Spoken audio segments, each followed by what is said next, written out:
Two brothers, one mansion, two shotguns, and a secret so dark it would split an entire nation in half.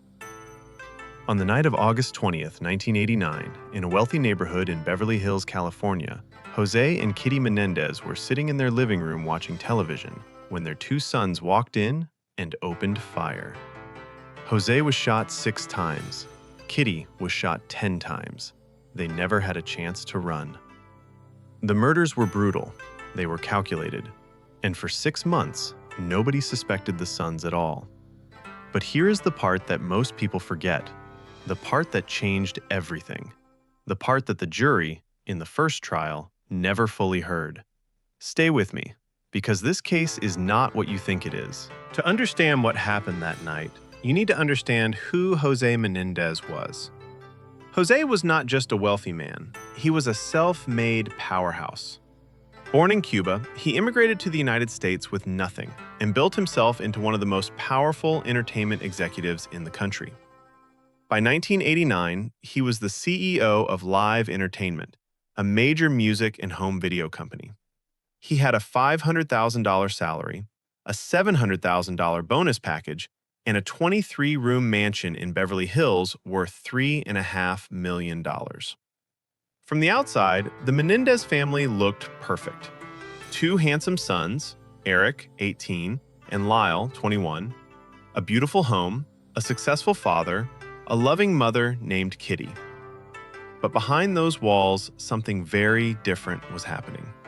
Something that would not come out in court for years.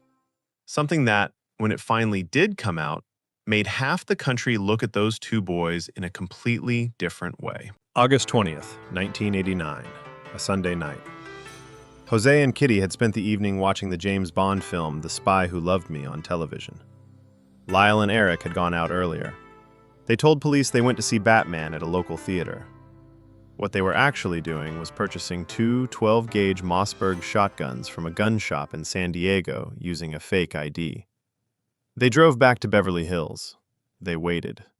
And then, sometime around 10 o'clock that night, they entered the living room of their own home and opened fire on their parents. José was killed instantly. Kitty was hit multiple times but was still alive. She tried to crawl away. Erik reloaded his shotgun and fired again. When it was over, both brothers drove away, disposed of the shotgun shells, and called 911. Erik was the one who made the call. His voice was hysterical. He was crying. He told the operator he had come home to find his parents dead. And for 6 months, the police believed him. In the months that followed the murders, Lyle and Erik Menendez did something that shocked investigators and the public equally. They spent money. Enormous amounts of money.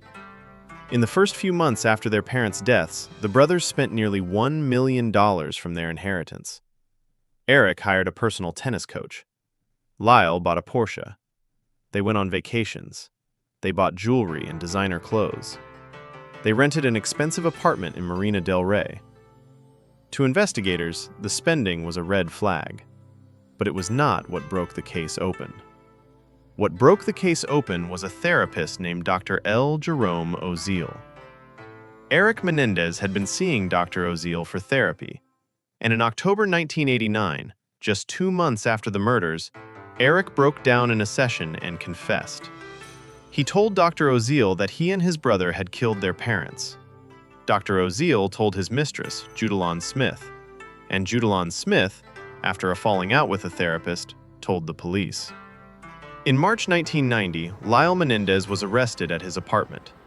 Erik turned himself in days later while competing in a tennis tournament in Israel. The case, the prosecution believed, was straightforward.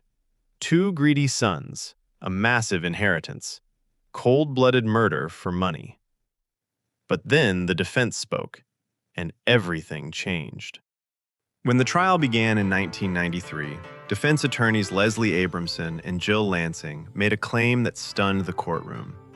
They argued that Lyle and Erik Menendez had been physically, emotionally, and sexually abused by their father José for years, and that their mother Kitty had known about it and done nothing.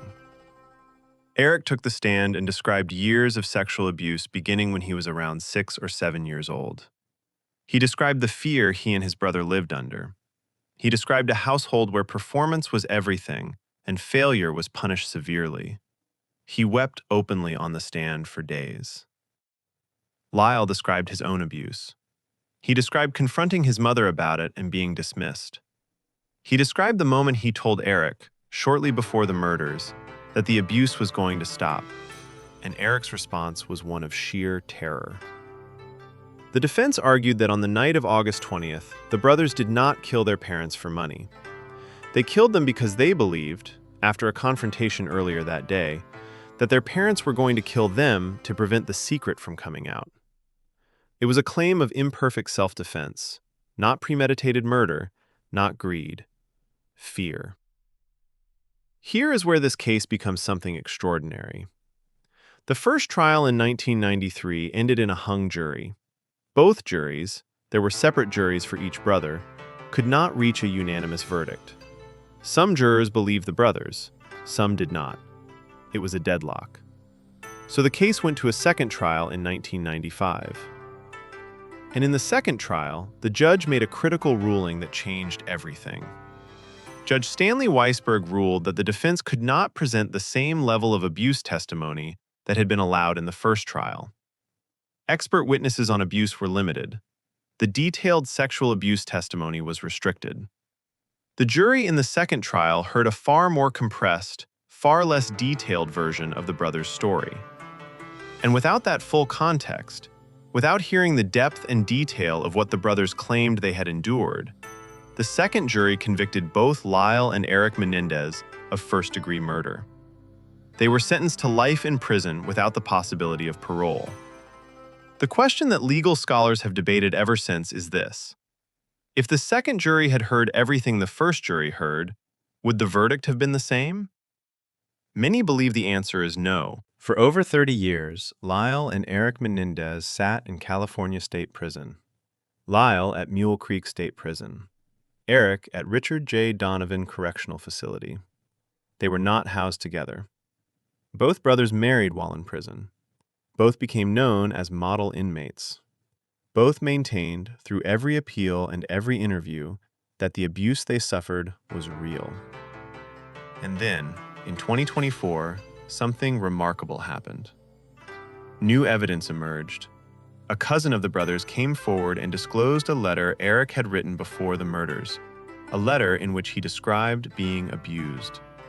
Combined with new legal interpretations of California's resentencing laws, the Los Angeles District Attorney's Office reopened the case and recommended that the brothers be resentenced. For the first time in over 3 decades, there was a real possibility that Lyle and Erik Menendez might one day walk free. The case that the world thought was over was not over.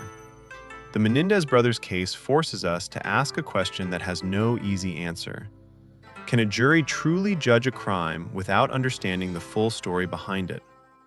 Can we call justice blind when the evidence allowed into a courtroom is decided by a single judge's ruling? 2 boys grew up in a mansion that hid something dark. 2 men have spent their entire adult lives in prison. And the truth, whatever it really is, may never be fully known. If this case made you think, made you question, or made you see the justice system differently, that is exactly what Justice Files is here for. Subscribe so you never miss a case.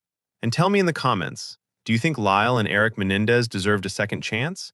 Or was justice served? I will see you in the next file.